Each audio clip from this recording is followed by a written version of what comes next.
যাগে তুই আরেকটা এগিয়ে যা, শান্তিপুরে আসবার সময় হলো।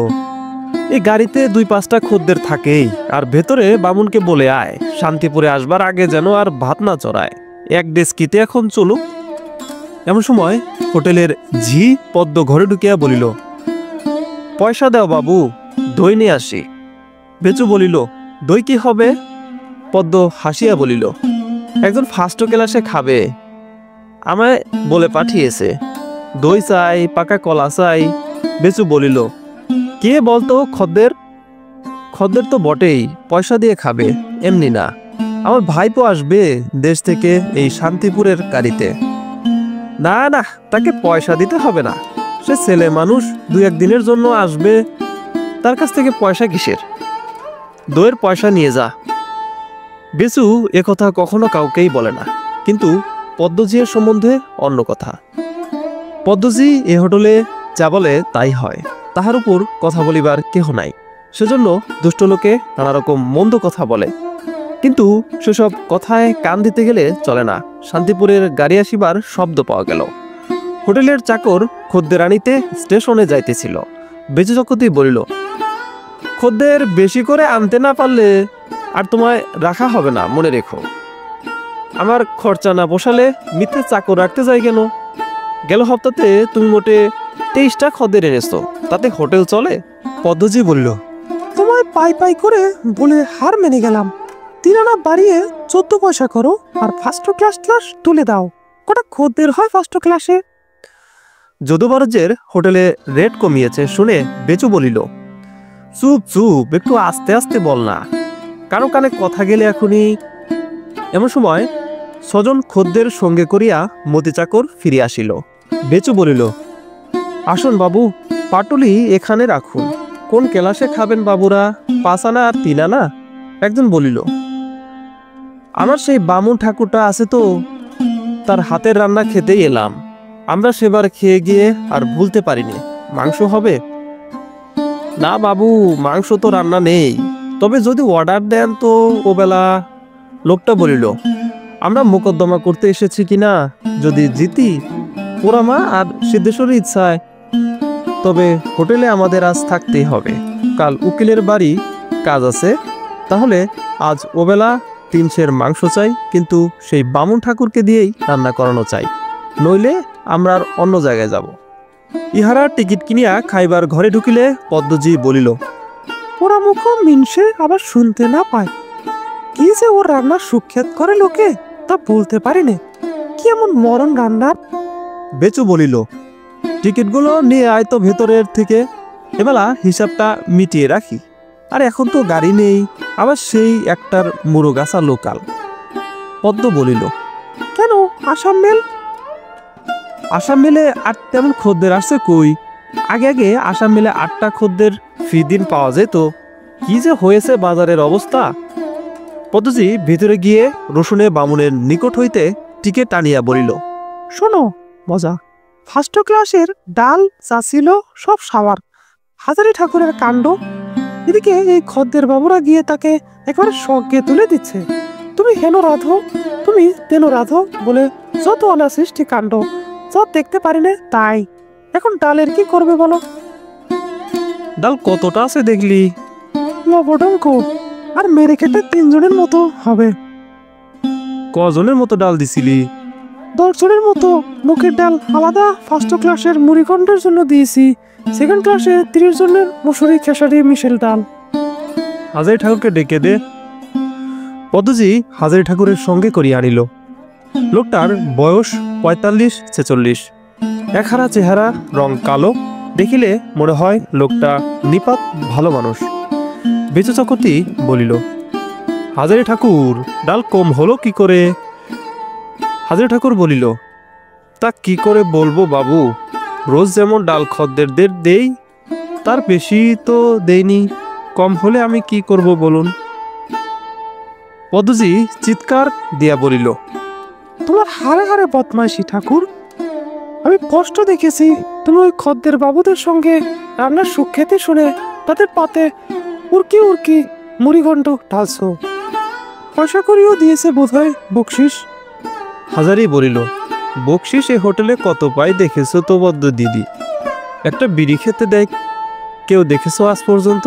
5 বছর হয়ে গেল এখানে আছি, তুমি কেবল বকশিস পেতে দেখো আমাকে। পদ্ম বলিল। তুমি মুখে মুখে তর্ক করো না বলে দিচ্ছি।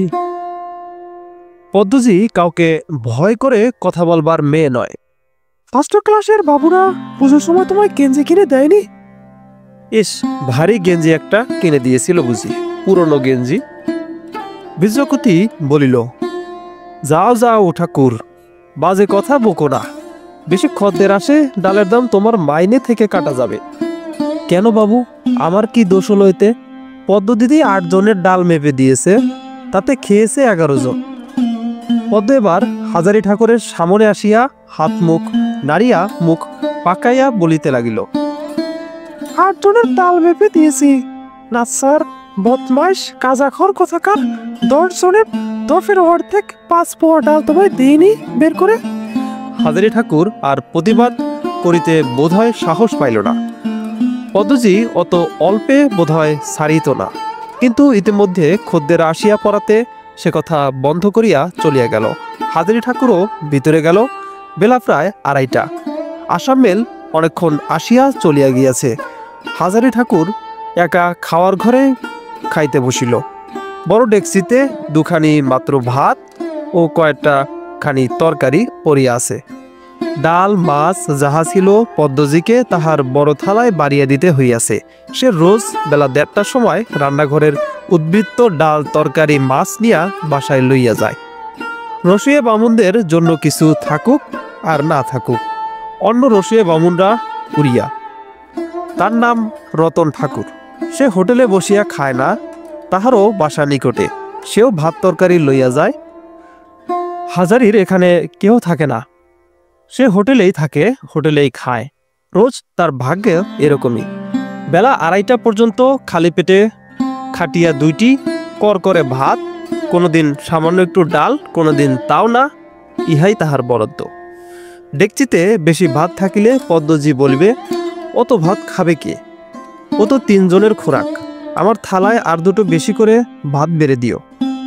হাজারি ঠাকুর খাইতে বসিয়া রোজ ভাবে, আর 2টো ভাত থাকলে ভালো হতো, না হয় তেঁতুল দিয়ে খেতাম।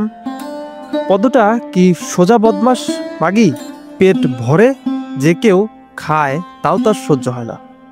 14 বারুজ্যের হোটেলের বেলা 11টার সময় রাঁধুনি বামুন 1 থালা ভাত খেয়ে নেয়। আমাদের এখানে তা হবার জো আছে? বাবা যেমন কর্তা তেমন গিন্নি। পদ্মজিকে মনে মনে গিন্নি বলিয়া হাজারি ঠাকুর খুব আমোদ উপভোগ করিল। মুখ ফুটিয়া যাহা বলা যায় না, মনে মনে তাহা বলিয়াই সুখ। খাওয়ার পরে মাত্র 2.5 ঘন্টা ছুটি।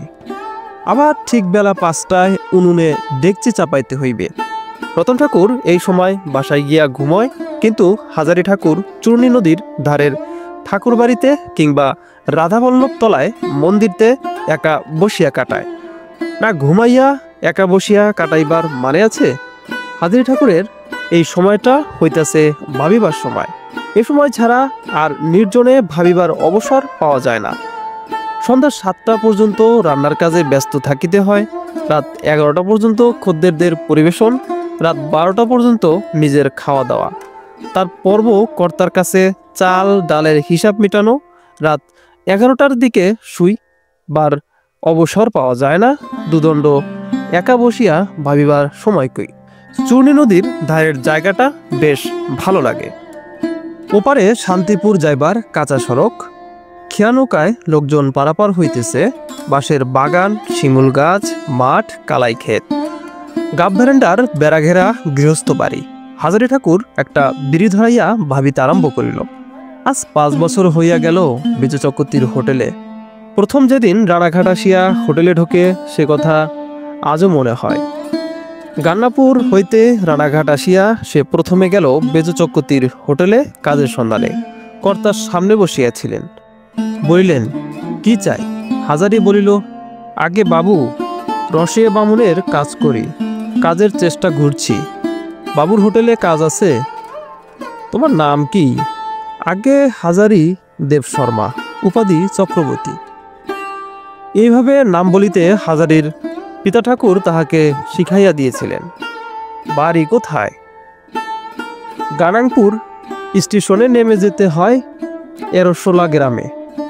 রাতে জানো বাবু, একদিন রাঁধিয়ে দেখুন, মাংস মাছ যা দেবেন সব পারবো। আচ্ছা, 3 দিন এমনি রাখতে হবে, তারপর 7 টাকা মাইনে দেব আর খেতে পাবে। রাজি থাকো, আজই কাজে যাও। সেই হইতে আজ পর্যন্ত 60 টাকার 1 পয়সাও মাহিনা বাড়ে নাই। অথচ খদ্দের বাবুরা সকলেই তাহার রান্নার সুখ্যাতি করে। যদিও পদ্মজির মুখে একটা সুখ্যাতির কথাও সে কখনো শোনে নাই। ভালো কথা তো দূরের কথা, পদ্মজি তাহাকে অবশ্যটি পাতিয়া পারে তো কোটে। গরিব লোক এ বাজারে চাকরি ছাড়িয়া দিয়া যাইবে বা কোথায়? যাক, তাহার জন্য সে তত ভাবে না। তাহার মনে একটা বড় আশা আছে, ভগবান তাহা যদি পূর্ণ করেন, সেদিন তবে তাহার সকল ক্ষেত দূর হইয়া যায়। হোটেলের কাজ সে খুব ভালো শিখিয়া লইয়াছে। সে নিজে একটা হোটেল খুলিবে। হোটেলের বাহিরে লেখা থাকবে, হাজারি চক্রবর্তী হিন্দু হোটেল, রানাঘাট। ভদ্রলোকদের রাস্তায় আহার ও বিশ্রামের স্থান, আসুন দেখুন পরীক্ষা করুন। কর্তার মতো তাকিয়ে ঠেস দিয়া বসিয়া টিকিট বিক্রি করিবে। রাঁধুনি বামুন ও ঝি বাবু বলিয়া ডাকিবে।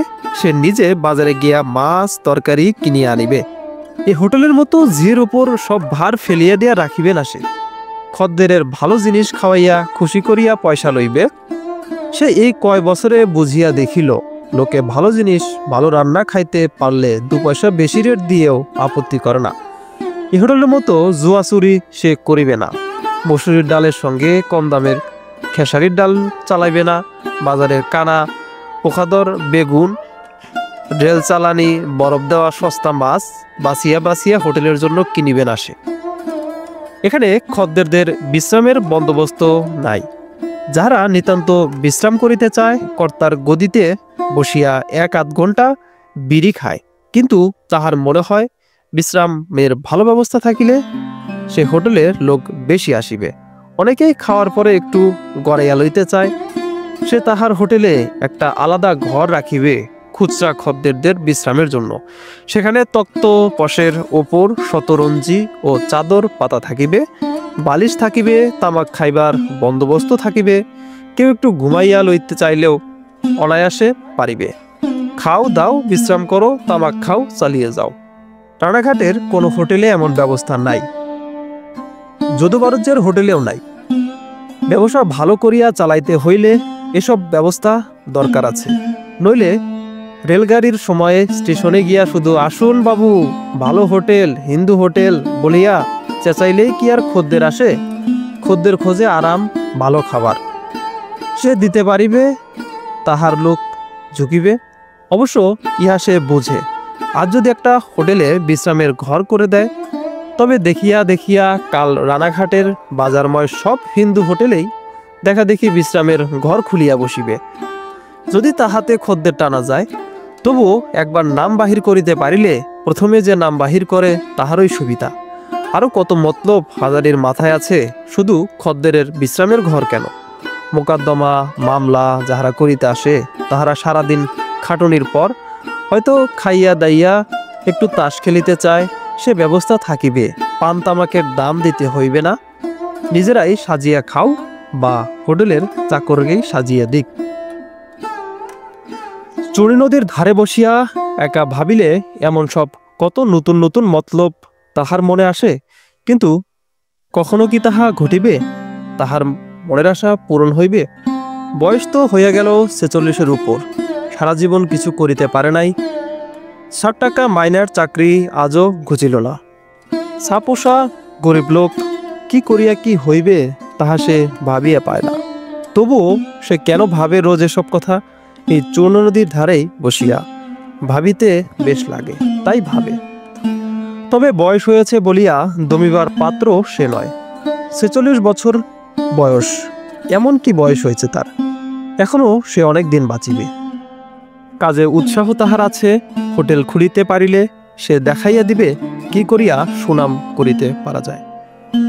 হোটেল খুলিয়া মরিয়া গেলেও তাহার দুঃখ নাই। সময় হইয়া গেল, আর বেশ কিছুক্ষণ বসিয়া থাকা চলিবে না। পদ্মজি এতক্ষণ উনুনে আঁচ দিয়াছে, দেরি করিয়া গেলে তাহার মুখ নাড়া খাইতে হইবে।